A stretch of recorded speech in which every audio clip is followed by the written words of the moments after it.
The Alchemist by Paulo Coelho. This is a fable about an Andalusian shepherd and his dream. It went on to sell over 65 million copies, be translated into 80 languages, and cement itself as a contemporary literary classic. What is it about this simple tale that has captured so many hearts? Perhaps it's the inspiring message about ignoring the superficial markers of success that society imposes, to instead uncover and achieve your deepest held desires. Perhaps it's the cerebral yet accessible approach Coelho takes toward big themes like destiny, agency, and spirituality. Perhaps it's the deeply romantic yet resolutely unconventional love story that anchors the plot. And perhaps it's because, as the story itself contends, it's often the simplest things that are the most mysterious, resonant, and powerful. This summary uncovers the hidden meanings and rich symbols deployed in The Alchemist, and allows you to judge for yourself the source of its enduring appeal. It also offers timeless wisdom that you can apply to your own life. Chapter 1. Paulo Coelho's 1988 novel is a deceptively simple tale. On its surface, it is the story of Santiago, a shepherd who leaves his native Spanish countryside in search of treasure. Scratch a little deeper, though, and we find an allegory of self-discovery of the journey we must all embark on if we are to uncover and fulfill our deepest desires. For Santiago, the catalyst for this journey is a recurring dream that he has had since childhood. It's apt that a dream sets the alchemist's plot in motion. The novel plays with a host of recurring motifs, including omens, fate, and alchemy, but the dream is perhaps the most important motif of all. In fact, the story both begins and ends with a dream. So, what was Santiago's dream?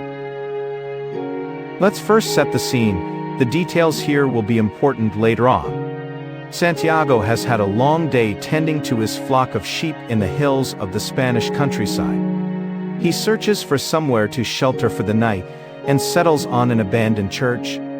The church roof has crumbled away, and a sycamore tree has grown on the spot where the church sacristy once stood. Santiago falls asleep under the tree's branches. As he sleeps, he dreams. In his dream, a child appears. She takes Santiago by the hand and transports him to the pyramids of Egypt, a place Santiago has never visited in waking life. At the pyramids, the child tells Santiago that if he visits the pyramids, he will find a treasure. But before she can tell him precisely where he'll find this treasure, Santiago wakes up. Convinced the dream has a hidden meaning, he visits a fortune teller and asks her to interpret it. She tells him the dream means he should travel to the pyramids, where he will find a treasure. Santiago is frustrated. This is a far simpler interpretation than he expected.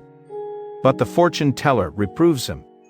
In life, she tells him, it's the simplest things that are the most extraordinary, and only the wisest among us can understand them. Santiago does follow his dream. He sells his sheep and embarks on the journey to Egypt. But his dream is also intertwined with a long-held desire to travel. In fact, Santiago gave up a life of religious study to become a shepherd explicitly to pursue his desire for freedom and travel, much to his parents' disappointment. Throughout the book, dreams, whether directly or obliquely, often reflect the truest desires of the dreamer. But while dreams in The Alchemist often serve to articulate a desire, it's a little more nuanced than that. Shortly before Santiago begins his journey, he meets a character called Melchizedek. Although he's disguised as a shabby old man in eccentric clothes, Melchizedek is actually a magical king. Melchizedek introduces Santiago to an important concept: the soul of the world. This is essentially the world's spiritual framework, encompassing the soul of every living and non-living being. But while this framework exists all around us, it is up to us to connect to it. One of the ways the soul of the world communicates with us is through our dreams. So, by listening to and acting on our dreams, we begin to tap into the spiritual power of the soul of the world. Let's return for now to that first dream. Santiago's vision of buried treasure takes him from Spain to Africa, where he is robbed by thieves of everything he has. He builds up his fortune once again by working in a shop that sells crystals, travels through the desert with a camel caravan, is caught up in conflict between warring desert tribes, falls in love at a desert oasis, and meets a genuine alchemist.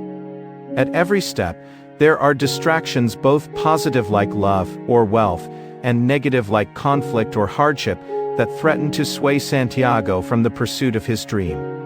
But he is resolute in the face of these diversions, and ultimately arrives at the pyramids. He sees a scarab beetle scuttling along the sand, and takes it for an omen, so he begins to dig. As he shovels sand, two young men see him, and are convinced he is burying treasure. They attack him, trying to steal this treasure. Eventually, Santiago explains to them that he is digging here because of what he saw in his dreams. The men release him, but they are scornful. "He shouldn't be so foolish as to believe in dreams," says one. After all, he himself has had a recurring dream all his life, but has never been so stupid as to devote his life to pursuing it. The young man's dream? That if he were to ever visit Spain and find a crumbling church in the countryside, he should dig deep down where a sycamore tree grows. There he will find untold treasure. In this sense, Santiago's dream takes him full circle. On his return home, he does find the treasure. And the gypsy's wisdom is proved correct. The location of the treasure couldn't have been simpler for Santiago to find. Yet to unearth it, he first had to experience an extraordinary journey. Chapter 2. Melchizedek, the king disguised as an old man, appears only briefly in the pages of The Alchemist, but his discussion with Santiago reverberates throughout the book in many ways. Santiago's journey is structured around understanding the concepts Melchizedek introduces.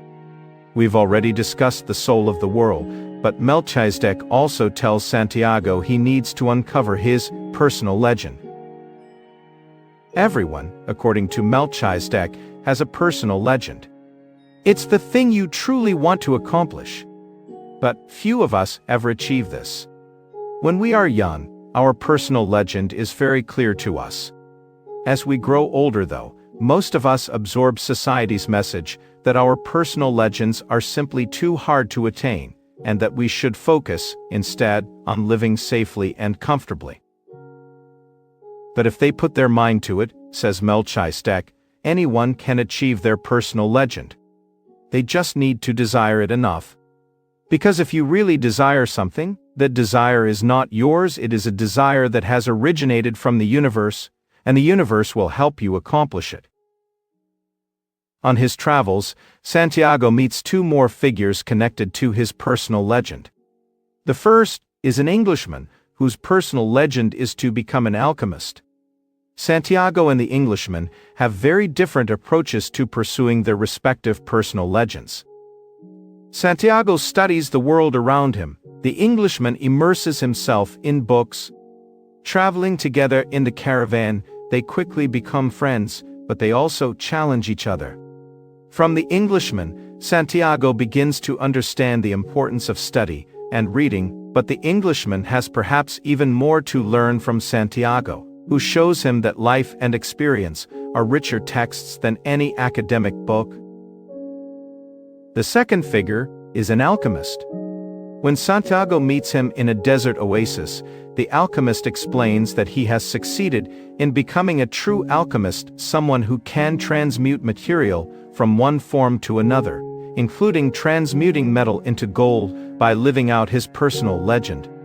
Other alchemists, he says, fail because they are focused solely on creating gold rather than achieving their own personal legends. Through the figure of the alchemist, Coelho critiques people who work to achieve superficial rewards like wealth or gold, instead of tuning into deeper desires. Both the alchemist and Melchizedek tell Santiago that the only way to uncover his personal legend is by listening to his heart. But when Santiago tries to do this, he becomes confused and frustrated. His heart simply won't cooperate. It is filled with fears and anxieties. It worries about his faraway lover, is overwhelmed by beauty, and beats quickly when he is scared. The alchemist reassures him. "This is a good sign," he says. Santiago's heart is alive and experiencing things. He should keep listening to it. What about when his heart explicitly tells him to stop pursuing his personal legend? Santiago asks. When it tells him he is endangering the wealth he has accumulated and his romantic relationship by chasing a dream. When his heart dissuades him from his quest, says the alchemist, Santiago must talk back to his heart and reassure it. Ignoring his heart is not an option. Once he has learned to listen to it, he will never be able to stop. So while he receives his heart's wisdom, Santiago must also counsel his heart when it falters. When, at last, Santiago tells his heart to stay true and not fear suffering, his heart finally starts to share the wisdom of the soul of the world with him. Chapter 3. The Alchemist is a story rich with meanings and ideas, and it offers different interpretations to different people. For many, though, it is a love story at heart. One of the novel's most compelling narrative threads is the story of Santiago and Fatima. Santiago meets Fatima at a desert oasis where the caravan he is traveling with has stopped to avoid getting caught in a brewing conflict between warring desert tribes. He first encounters her at a well. She has come to fill her water jar. Santiago waits by the well every day, just to have the chance to talk with her. In these brief conversations, they share their hopes and dreams, and soon they are engaged to be married. Through Fatima, Silho introduces questions around love and possession. Can you truly possess something you love? And if you don't truly love something, can you ever really possess it? Every stage of Santiago's journey compels him to part with things that he holds dear.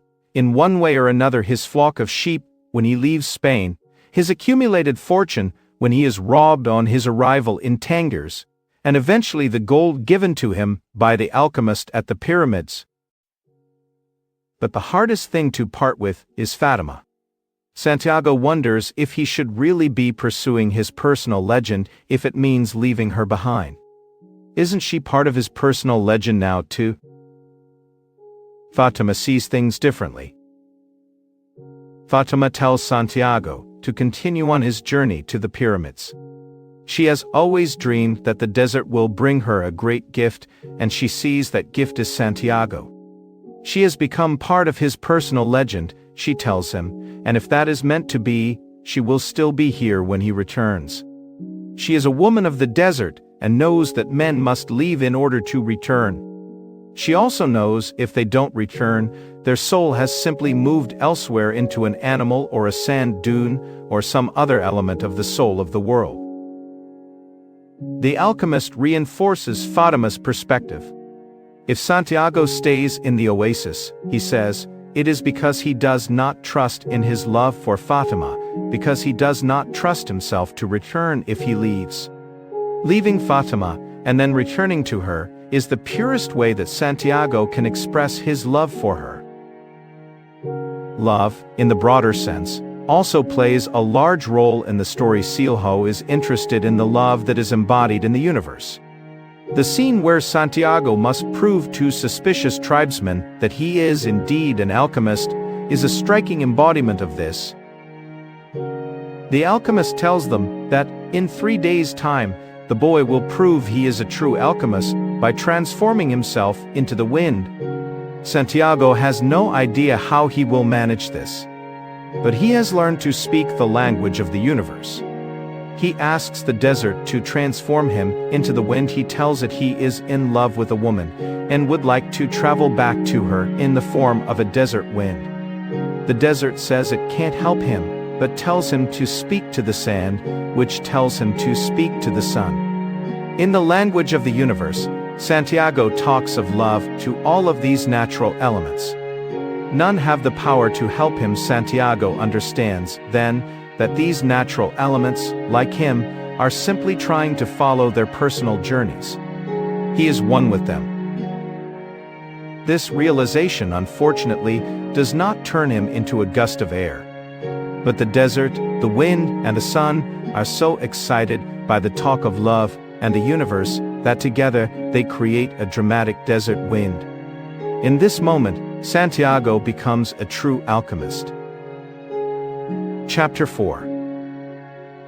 There is an inescapable tension underpinning The Alchemist, that of the struggle between fate and free will.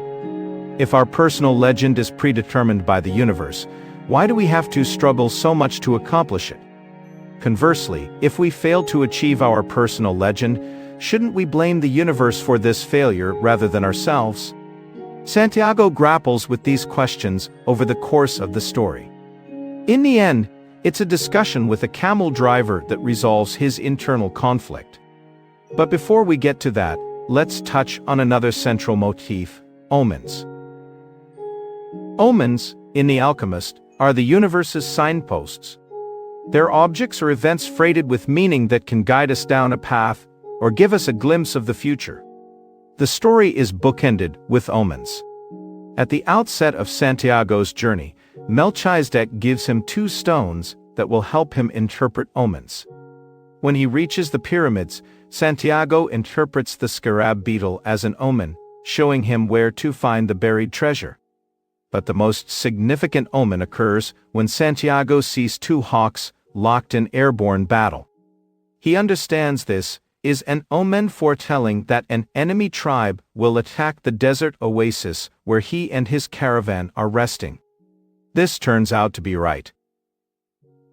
These omens are presented as the universe conspiring with Santiago to help him fulfill his destiny.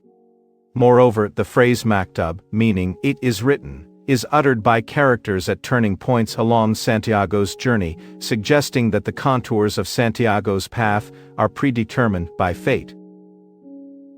If then we are fated to fulfill our destinies, why must we struggle to accomplish our personal legends?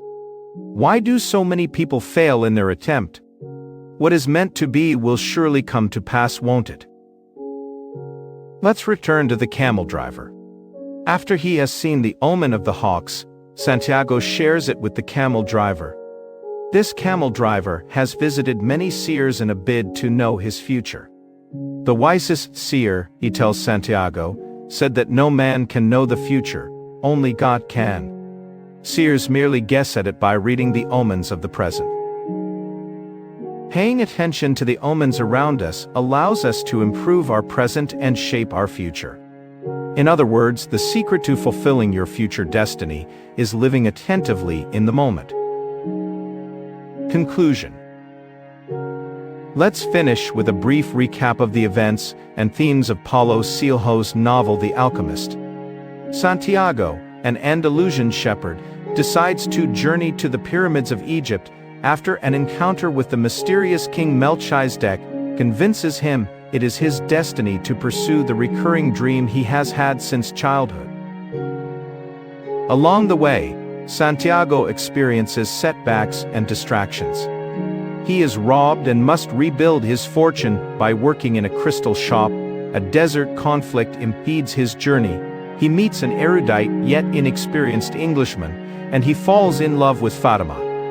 He also meets an alchemist who shows him the importance of listening to his heart and connecting with the soul of the world. When he arrives at the pyramids, his dream is proved prophetic, if in a roundabout fashion. The Alchemist grapples with themes of fate, destiny, love, and our place in the universe. Its overarching message is that, when we accept we are one with the universe, we can achieve extraordinary feats and realize our deepest